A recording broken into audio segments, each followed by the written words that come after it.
can see my own silhouette. I'm getting stronger, step by step. The clock is ticking, but there's no time for regrets. I've been flying from town to town, from London to Taiwan. I've been all around the globe, trying to protect your soul. We are heroes tonight. We will fly above the sky. We are heroes tonight. Yeah. We are heroes tonight. We will fly above the sky. Welcome back, guys, to another episode of Tennessee Liquid. Today's video is going to be a little bit different than I normally do. I'm going to be showing you how to fix gaps and cracks in your models. So I broke this video down into two sections so this video wouldn't be so super long to watch. But the first method that I'm going to be using is just using normal resin to fill your cracks. And the second one, I'm going to be showing you how to use Milliput and green stuff to fill your cracks. So without further ado, let's jump on into that video.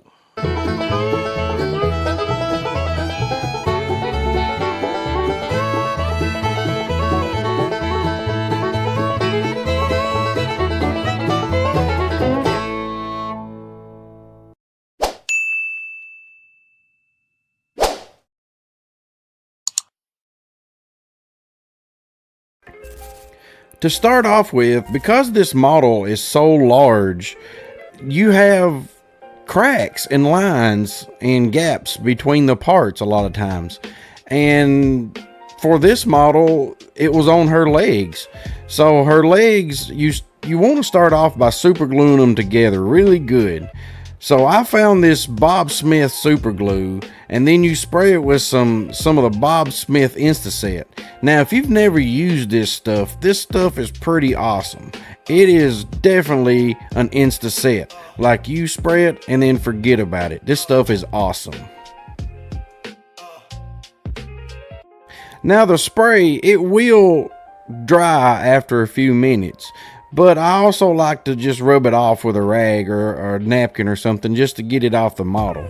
And it's also good on paint. It won't make you paint run either. So this stuff is just awesome all the way around.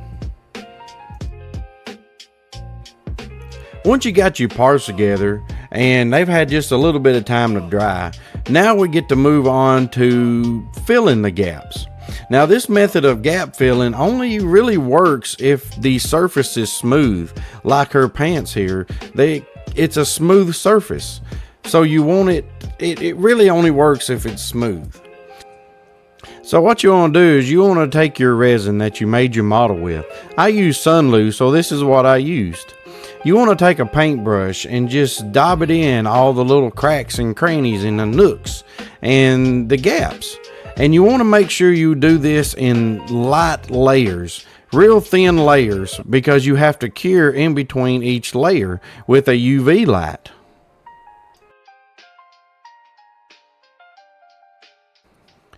Now, you may have to do this in a couple coats, but you want to make it to where it's filled up just above the surface of the model. That way you have some to sand down. But just remember to cure between each layer, because if you don't, your sandpaper will hit it and then it just makes a mess.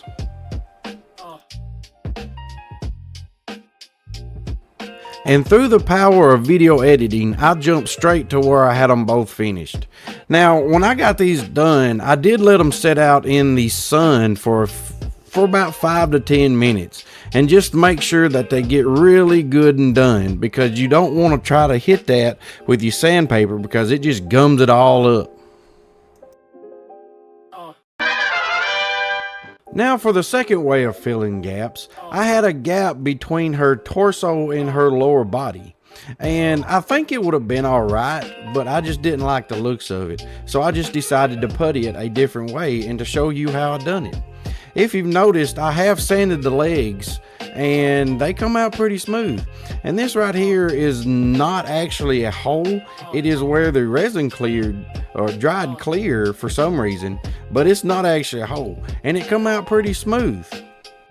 What you want to do is you want to take some Milliput. If you've never used Milliput, it's pretty good stuff. And then I also mix in some green stuff, epoxy putty.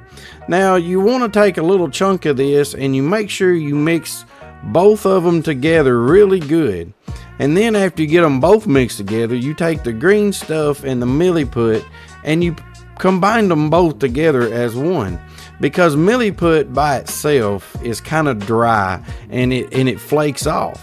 And the green stuff by itself is sticky. So if you put them both together, it makes a good combination to work with.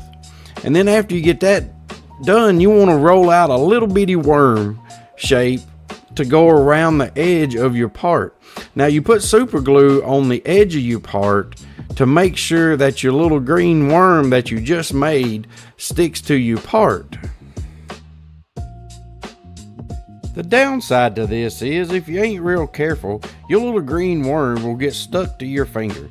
So just be careful and just go around the edge and just place it along the super glue and just watch your fingers, because you'll glue yourself to the model and then you'll be part of the model, and then you'll just have to paint yourself.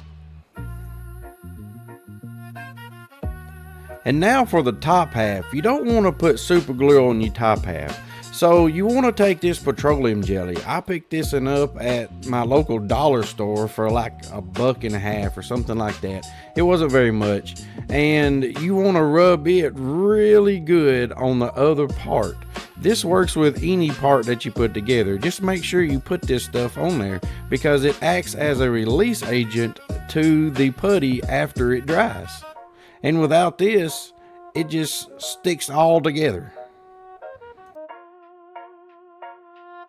And once you get it on there and it stays on there pretty good, you can take your hobby knife and just trim off all the excess that is squished out from where you mash it together. But keep that stuff because you may need it here in just a few minutes. Now you can take alcohol and rub this stuff and it becomes like a liquid, and you can mash it around and push it around and you can do whatever you want to with it. I use my finger a lot of times, but you can use these brushes. They're not actually brushes, they're silicone brushes, and you can use these to just kind of mash it and manipulate it and push it where you want to and smooth it out and just make it look really good. And this stuff doesn't dry really super fast because you added the two putties together. And then you can go back and start adding in some of your detail, like the line down the center. I mean, if you put a piece of putty over it, then the line's gone. But you can take this and you can mold it and make it look exactly what you want to. And you can add texture or really anything you want to do, you can do with this putty. And then after you get everything set and the way you like it and it looks good to you, then this stuff takes usually overnight or at least a couple hours to set in and dry really hard.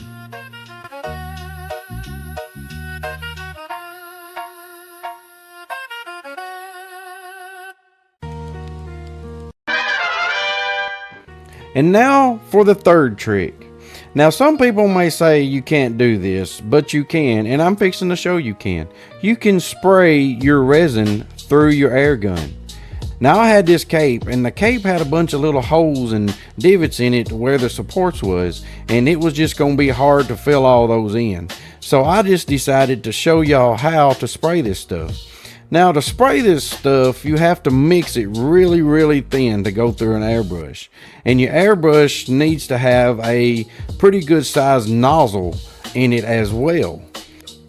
The bad thing is that this stuff is toxic. So anytime you go to do this, you want to make sure you got plenty of ventilation.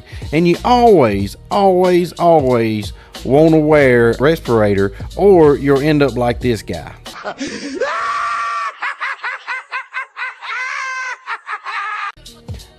And we all know how that turned out. So don't be that guy. Wear a respirator. So you want to move on and spray this stuff just like you would paint. But like I said, you want to make sure this has got good ventilation. You want to get a good coat on the entire surface and make it good and thick. And then after you get it sprayed, take it outside and let it set in the sun for 10 to 15 minutes and let it harden up really good and hard before you flip it over.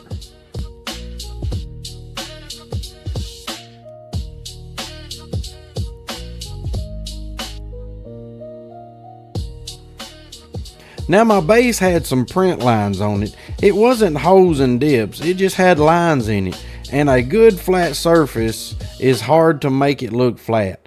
But doing with this technique, it's really super simple to make it look like flat and make it look like a piece of glass. And then when you get everything done, make sure you clean your airbrush out extremely well. This is a little cheap one I found at Harbor Freight, and it doesn't really use a needle or anything, but you still got to make sure you clean it out very well. Now the head on this model had a little crack in it too, so with that extra that I told you to keep, I went ahead and filled up around her neck as well. So after it dries and you come back, I waited overnight. I like to wait overnight just to make sure everything's good and hard. And this stuff can be a little hard to pull apart, but just take your time and be gentle with it, and it'll eventually just pop apart. And then when you get done, when it comes apart, you have a little green worm around the outside of your body. And this is what it looks like. Now the bigger the part, the harder it is to pull apart. So just like I said, just take your time and pull gently on it.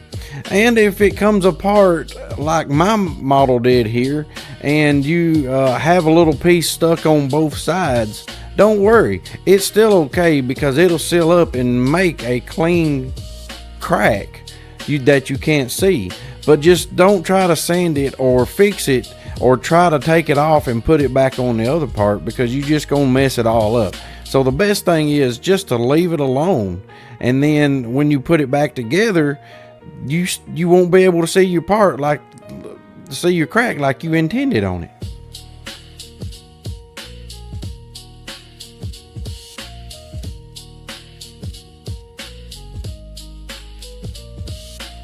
Now this next step is very, very crucial. You have to clean the petroleum jelly that you put on the top part, and it probably bled through over on the bottom part. So you have to clean this stuff off. So I like to take just a napkin and just rub it all off, get all the heavy excess of it off. And then once you get all that rubbed off, I like to take alcohol and just rub it again. And I usually do this 2 to 3 times, because you want to get all this off, because if you don't, then the paint that you put on your model will start to fisheye. And then when it starts to fisheye, it's just you just had a bad time, and it just makes you want to sit down and cry. And fish eyes are no fun to deal with. Trust me, I've been there, I've done that, and I've got a t-shirt. So just make sure you rub off your parts extremely well, and then rub them off with alcohol, and then rub them off with alcohol again. And then once you get all that done, now it's time to move on to the fun part, painting your model.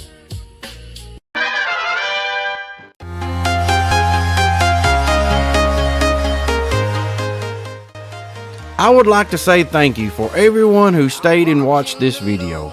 I hope you got a little bit of something out of it to help you make your next model just a little bit more awesome. Remember that this is part 1 of 2 parts. Part 2 is coming next week sometime, so check back on me to see me paint this awesome BatGirl. And don't forget to like and share and leave a little comment down below. And if you've not subscribed to my channel, you can do that right now, free of charge. And one more thing before we take off. Always be kind and treat people the way you want to be treated. Until the next time, y'all come back now, you hear?